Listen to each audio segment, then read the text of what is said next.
My dearest Emily, my time for renewal has finally arrived, and I have thus set out into this new wild. I aim to seek a land where nature will lavish her choicest gifts upon me, where sickness hath no dwelling place, and where my toil will be amply rewarded. I see this as the dawn of a new life for me, a rebirth from the trappings and miasms of society. It is my final chance to explore both myself and the world around me. And I must say that I am so very comforted by the thought of your eyes soaking up my rambling words. It is sincerely my belief that our continued correspondence will encourage me to seek out the truths that have scattered themselves across the span of time, a time which flows like that of a wild river.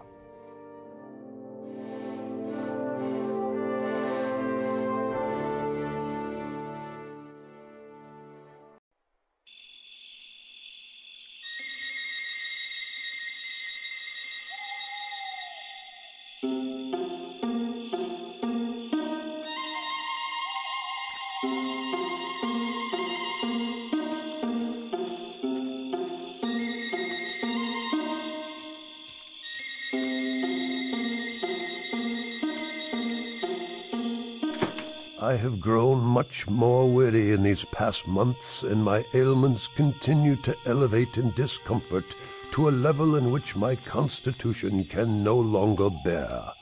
In a recent moment of serendipity, I conversed with a gentleman upon his return from the wild north. He proclaimed that a few days spent among the brooks, rivers, and lakes of this bracing climate had rendered him quite robust and healthy. He recommends such an excursion to many an invalid as far superior to quack medicines and expensive nostrums.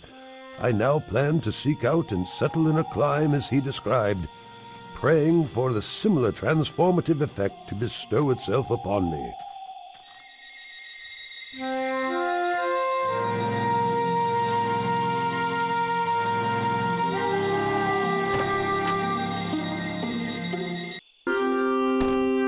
I've heard that pine emits an odor peculiarly healing and highly beneficial for invalids. These recent months living in God's great land confirms this thesis, as my consumptive ailments have been healed, rendering me a new man. There is no place perhaps on this globe where nature displays such diversified lands and water. The banks are high and afford a series of picturesque views. The shores are rugged and steep, interrupted by lovely, sheltering covers.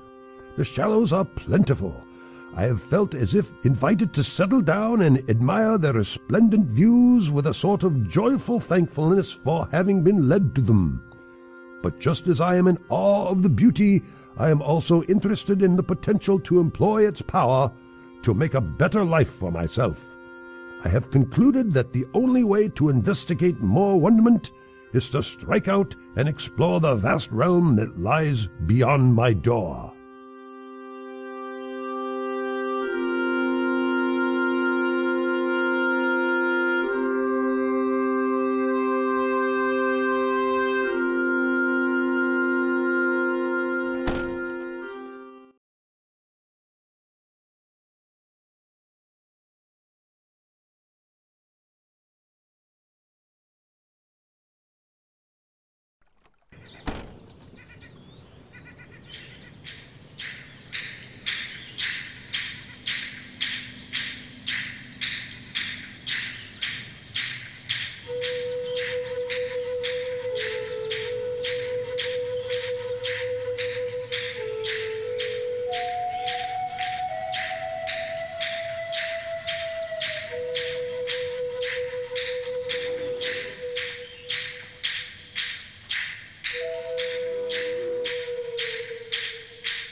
Agu gichi mokumanug. When G we degamanung.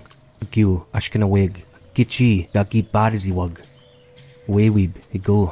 Ije bonendanawad. Wiganish you. Ogikino amago winama wenin. Inu. Gichi aya aminanin. Waya benda ikawad. Pi dash kiwenjia niboa. Inu ogokino amago winan. Dawin. Gida hijinasiman. Gegit sa tawanamiwag higu. Hojibweg. Minawa gawin awiya. Oga gikeni masiwan. Winesh. Inawe mawad. Winawa. Migdash. Zagaswe edi winanawag. Iu. Ojiskade manan. Bisho iu. Chi bekong. Gigagige ishi atawe igewad. Gichi Weishkin. 1820.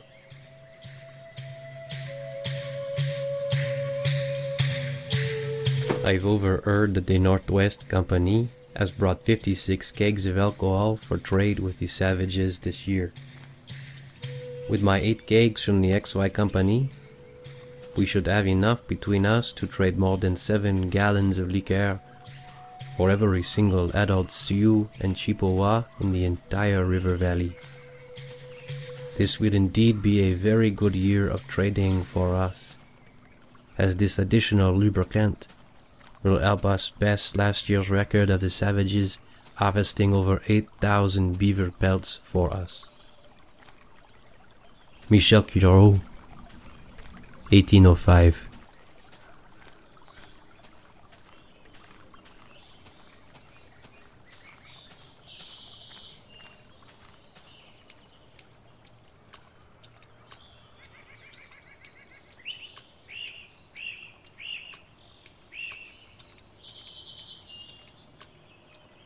Nindugama kandagaman, nimbama bizaminanig, o ow, bizaway bizayang, anishana, aking migawewin, gapana.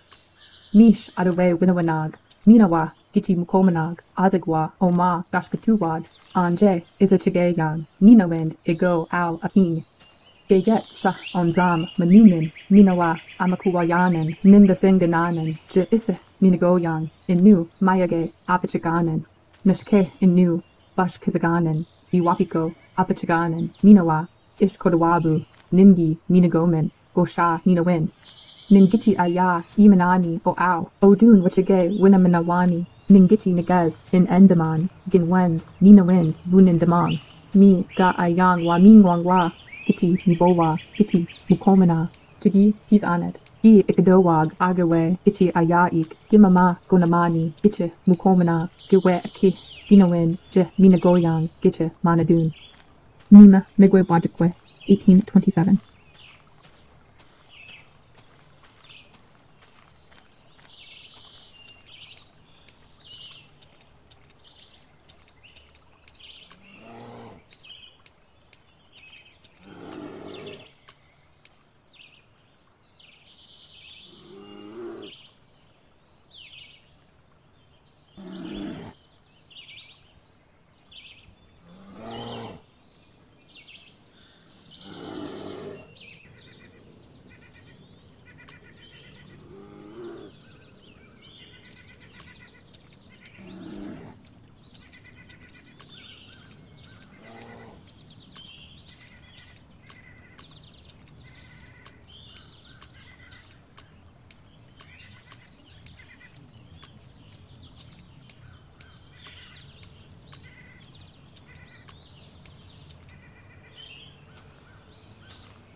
This has been a most prosperous season of bounty, as game was everywhere. Thus far, I've killed 79 deer, 16 elk, and 3 bears. I've also caught more trout than I can count with the aid of both hooks and large scoop nets. Even with these blessings, I'm still unable to grasp how untamed and rich the world is, spontaneously abundant with all the necessaries of life. I reckon that with a bit of cultivation, it might be made to produce even the luxuries of life. There is opportunity for all men to prosper, and seemingly no end to what one may need or want of this world. The only challenge I foresee is how to provide all of God's chosen people with the opportunity to delight in this new Canaan, this promised land.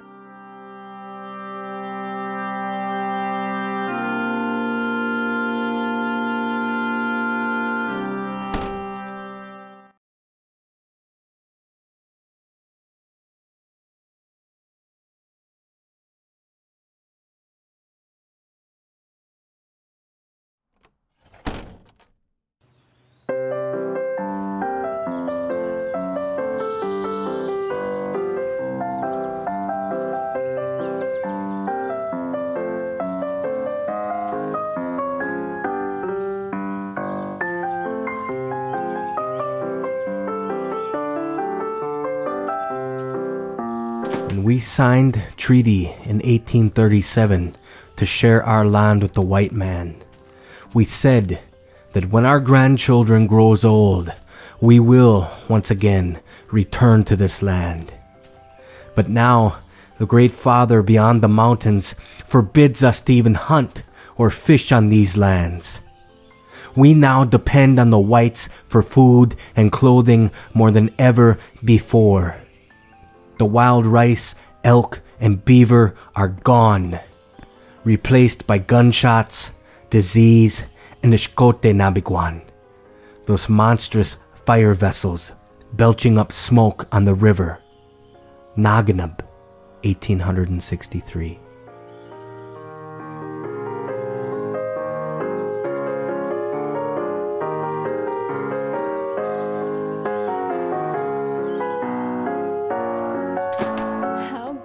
Time it has been traveling up the river on this stern wheeler of considerable prowess. It has been so exciting to experience nature without a worry for pesky bugs or animal attacks. Yesterday, from the safety and comfort of our boat, we were lucky enough to see savages, just as the captain said we might. We were amused by the pranks of the half-naked Indian children who ran into the waves raised by the steamboat wheels, flinging water about with exulting shouts, while a hard-featured savage, with a yell as of defiance, shot his canoe directly across the channel before the boat. What an authentic wilderness experience I've had thus far in this northern territory. Elizabeth Elliot, 1853.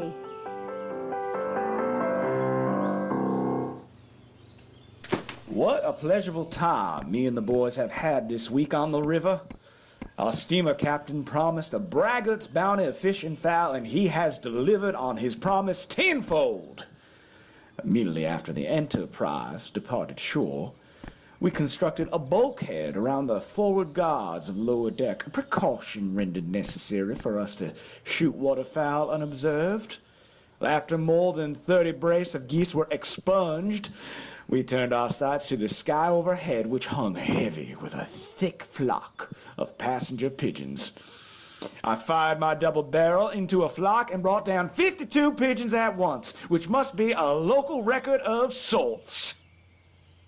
Ebenezer Ayers, 1862.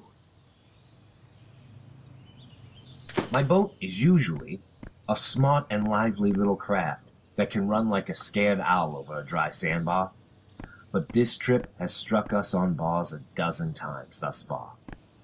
These unavoidable detentions, on account of the low stage of water, floating logs from lumber companies, and heavy freight, each involve a delay of several hours. The slow working over a formidable sandbar when one's time is precious is about as severe a test of patience as could well be devised. Now and then, all hands had to leap ashore and cut down wood from the shore to feed the engine while the Knapp thus labored along. Oscar F. Knapp, captain of the GB Knapp. 1867.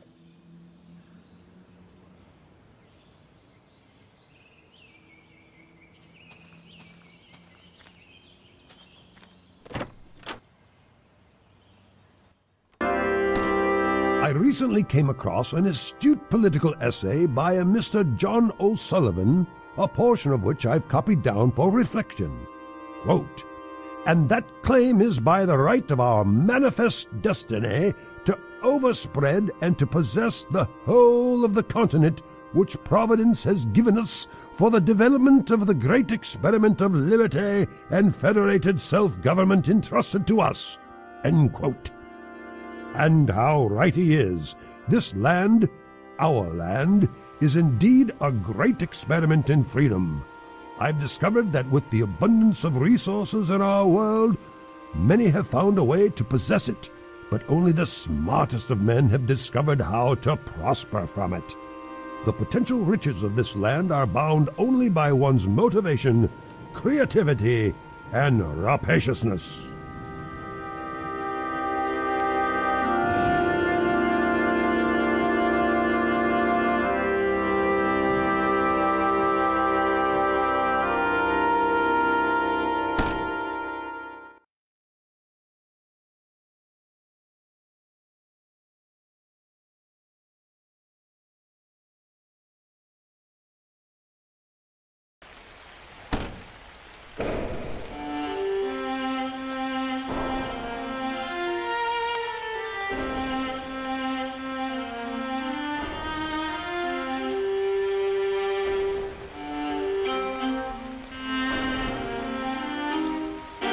Barely made it through the year on our new stead.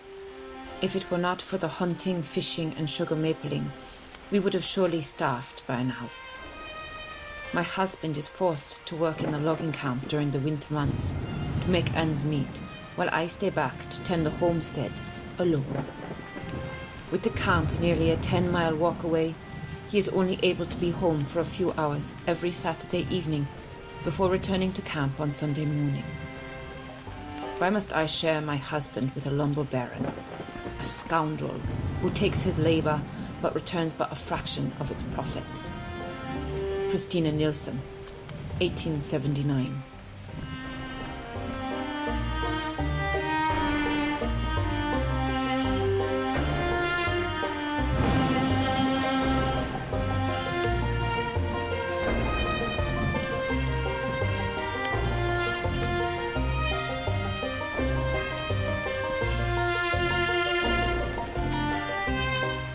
Do not believe the government flyers, as there is no royal road to farming in this new land. The towering pines have been leveled by the woodman's axe, leaving nothing but stump-strewn fields on the cutaway, which constantly flood from the dams and log drives on the river. My final attempt will be with cranberries on my 160 acres. If I cannot drain and reclaim the swamp pads as profitable cranberry marshes, we will need to abandon our homestead before another long winter arrives. Carl Nielsen, 1882.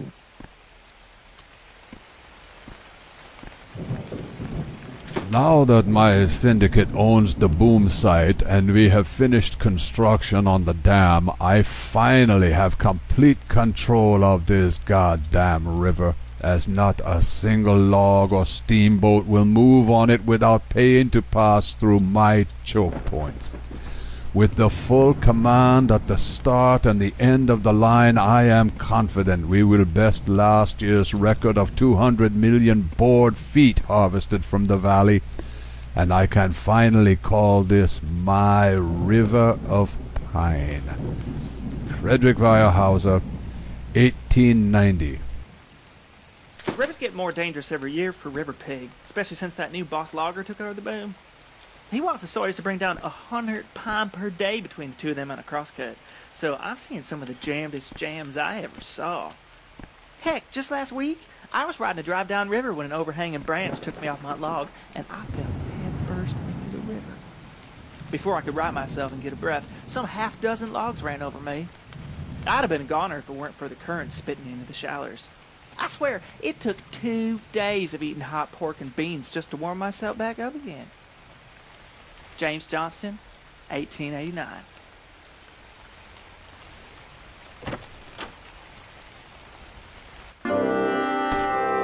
The business of nature has been a magnificent one. It has enriched many. It has furnished and is still furnishing a means of livelihood for thousands. The ability to control and profit from nature is a power akin to that of a god. One can utilize or invent new technology that has the ability to change the course of evolution itself. We truly do have the power to begin the world over again and again. While at first it seemed worrisome to wield such power, it has now become a way of life. It seems there is no end to what we can do now, thanks to the technology that lies at the very tips of our fingers.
I've been hearing more and more that our farming and fertilizing is to blame for the river water being murky, covered with so-called toxic algae bloom. But my farm is 20 miles from the river. The feds have been pushing agriculture policies on us for years, expecting us to maximize production, and never once have they mentioned river pollution. So in addition to trying to hit maximum yields, I'm expected to clean up my farm on my own dime. Leif Larson, 2005.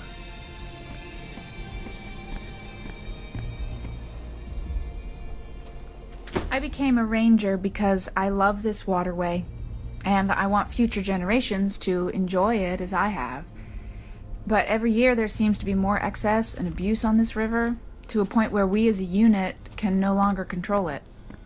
If we're not trying to educate people about overfishing and enforce the laws when people ignore them, we're dealing with drunken weekend partiers and the noise pollution caused by their massive boats. We also have to deal with farm fertilizer runoff and a zebra mussel infestation. This has become more than a full-time job. It's now a tiresome battle that seems like it will never end.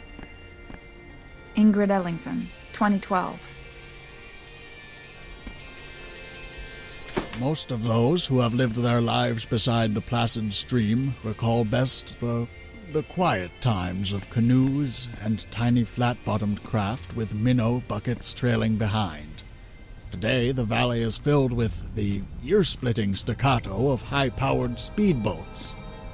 I long for the days of sandbars and low water, for they might provide protection against the noisy and dangerous onslaught of an ever-increasing flotilla of modern speedboats and daredevil water skiers. James Taylor Dunn, 1965.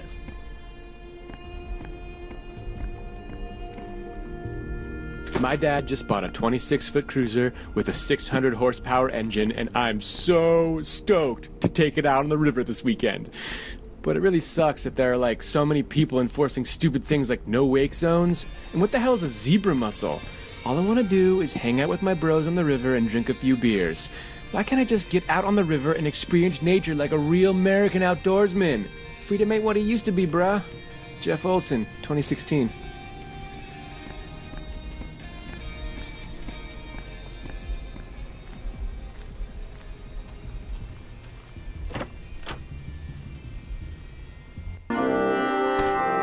The control of mankind reaches beyond anything I'd ever imagined possible.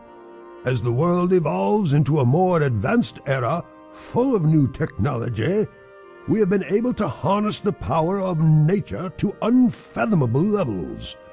Although at times we might stray from the path of control, we are able to right that path through a combination of our own volition and the masterful guidance of our God. The future looks bright, for as long as we stay one step ahead of nature, we can easily circumnavigate the potential for chaos.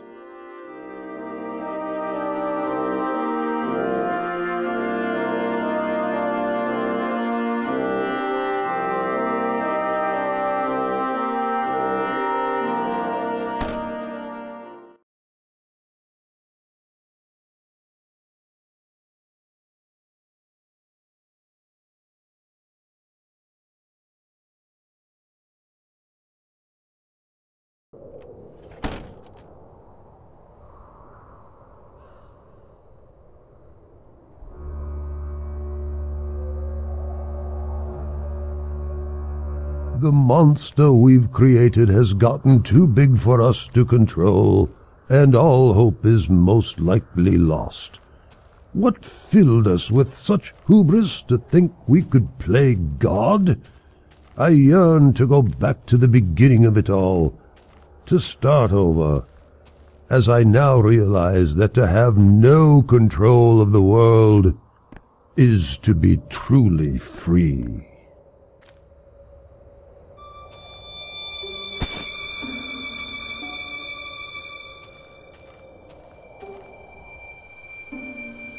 I bring you beauty from the river, shadowy hills in a rising mist, pine trees standing high and the river flowing, flows forever by. I bring you beauty from the river, where leaves a golden carpet lie. There are no smoky buildings here to shut away the morning sky. Just shadowy hills in a rising mist, and pine trees standing high.